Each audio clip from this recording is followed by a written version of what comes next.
मेरे YouTube page astronaut पर आपका स्वागत है। नमस्कार, मैं हूं नरेश कुमार। सबसे पहले उन दर्शकों का धन्यवाद जिन्होंने पेज को सब्सक्राइब किया है, पेज के वीडियोस को शेयर कर रहे हैं, लाइक कर रहे हैं और कमेंट बॉक्स में हमें अपनी राय भी लगातार भेज रहे हैं। दोस्तों, आज के वीडियो में देवगुरु बृहस्पति की बात करेंगे।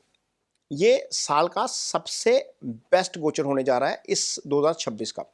गुरु उच्च के होने जा रहे हैं, गुरु कर्क राशि में आएंगे।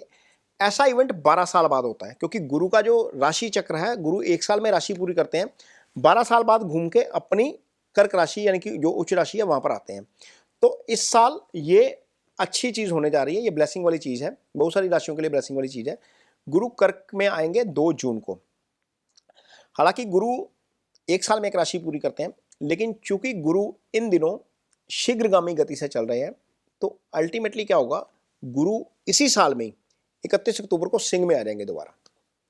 ऐसा नहीं है कि गुरु का गोचर 6 महीने का हो गया या 5 महीने का हो गया, 2 जून को आए, जून जुलाई अगस्त सितंबर अक्टूबर 5 महीने का, ये ऐसा नहीं होता। ये होगा साल का ही। लेकिन होगा क्या, यहाँ पर सिंह में आएंगे, वक्री होंगे, मार्गी होंगे, फिर 24 जून को, फिर 24 जनवरी को 2027 को फिर दोबारा कर्क में आ जाएंगे, फिर रहेंगे 24 जून तक कर्क में। तो साइकिल पूरा साल का है, लेकिन इन 3 महीनों में नवंबर का महीना पूरा है, दिसंबर का है, जनवरी के 24 दिन है, इन 3 महीनों में सिंह में रहेंगे।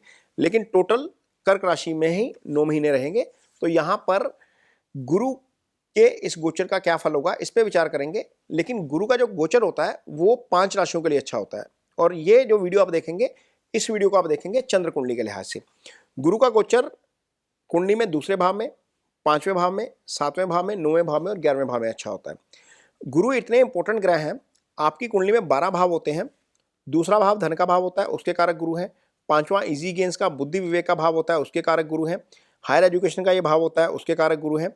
9th हाउस आपका भाग्य स्थान होता है, अध्यात्म से जुड़ा हुआ भाव होता है। आपकी लाइफ में जितना भी कुछ आता है, ये 9th हाउस सबसे बेस्ट भाव होता है कुंडली का, उसके कारक गुरु हैं। 11वां भाव जो आपकी आय का भाव होता है, उसके कारक गुरु हैं। यदि ये गुरु अच्छे गोचर में रहते हैं तो कितना फायदा मिलता है, आप इसका अंडरस्टैंडिंग कर सकते हैं। क्योंकि ज्ञान के कारक, संतान के कारक, धन के कारक, भाग्य के कारक, सबके कारक गुरु ही हैं।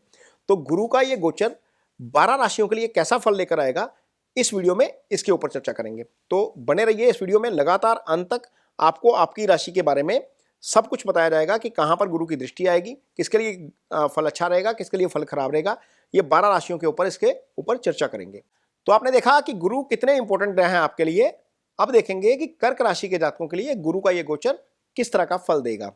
कर्क राशि के ऊपर से गुरु का गोचर होगा। हालांकि राशि के ऊपर से गुरु के गोचर का फल अच्छा नहीं बताया गया, लेकिन चूंकि जब राशि के ऊपर से गुरु है तो तीनों दृष्टियां जो हैं वो केंद्र और त्रिकोण के भाव में होंगी, तो त्रिकोण और केंद्र के भाव एक्टिव हो जाएंगे। तो जो गुरु का गोचर है यहां पर आपके लिए अच्छा हो जाएगा, बेटर हो जाएगा। यानी कि यदि गुरु 12 में गोचर कर रहा है, उसके मुकाबले यदि आपकी राशि के ऊपर से गोचर करेगा तो वो ज्यादा बेटर है। अब यहां पर क्या होगा, 5वां भाव एक्टिव हो गया, 5th एस्पेक्ट 5वें भाव के ऊपर आएगी।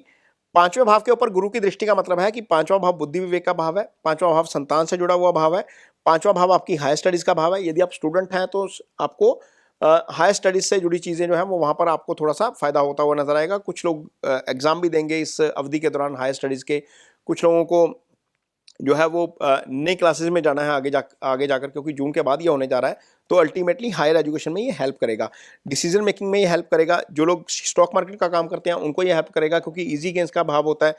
संतान पक्ष, जिनके यहाँ पर संतान है उनको संतान से अच्छी खबर आ सकती है। जिनका संतान नहीं है उनका संतान का अल्टीमेटली कर्क राशि का योग बन जाएगा। जिनके शादी नहीं हुई है उनकी शादी का भी योग यहाँ पर बनता हुआ नजर आया है, क्योंकि पंचम और सप्तम दोनों एक्टिवेट है। रिश्ता होगा पंचम से, सप्तम से शादी होती है। बिजनेस पार्टनर ढूंढ रहे हैं तो बिजनेस पार्टनर भी आपको मिल सकता है। 9th हाउस एक्टिव है तो ध्यान जो थोड़ा सा वो अध्यात्म की तरफ होता हुआ आपको नजर आएगा। आपका जो है वो 9th हाउस भाग्यस्थान होता है।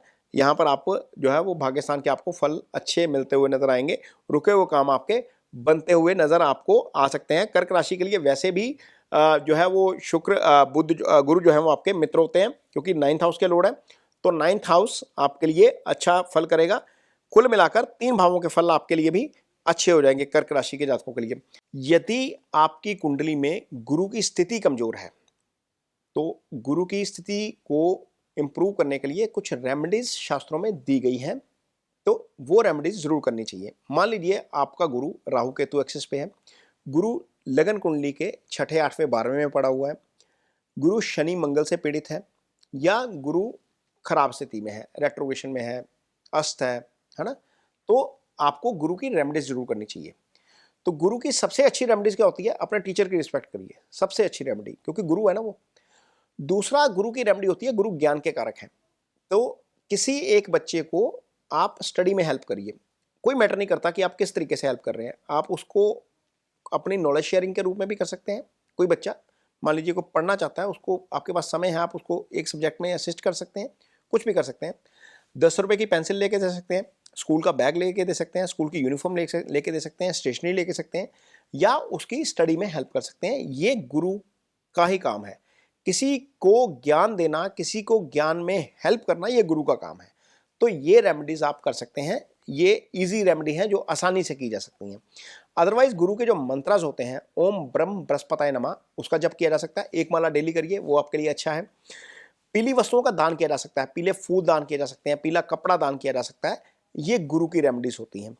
या फिर आप ये कर सकते हैं कि गुरु का स्टोन पहन सकते हैं। यदि बहुत कुछ नहीं करना चाहते, आपके पास पैसा है, तो पुखराज पहन लीजिए इस इंडेक्स फिंगर में।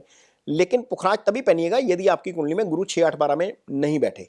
यदि 6, 8, 12 में बैठे हैं तो गुरु की ये रेमेडी मत करिएगा, इसको लॉक कर दीजिएगा, ये साइड पे रख दीजिएगा। क्योंकि यदि गुरु 6, 8, 12 में है लगन कुंडली में, तो छठे, 8वें, 12वें का प्रभाव ले जाएगा, फिर वो पुखराज आपके लिए नेगेटिव फल भी कर सकते हैं। तो ये कुछ गुरु की रेमेडीज हैं जो आपको करनी चाहिए यदि कुंडली में गुरु की स्थिति अच्छी नहीं है। ये वीडियो आपको कैसा लगा, इस पर कमेंट बॉक्स में अपनी राय जरूर दीजिए। यदि वीडियो अच्छा लगे तो इसे शेयर जरूर करिए, पेज को सब्सक्राइब जरूर करिए। इसके साथ ही मुझे दीजिए इजाजत। नमस्कार।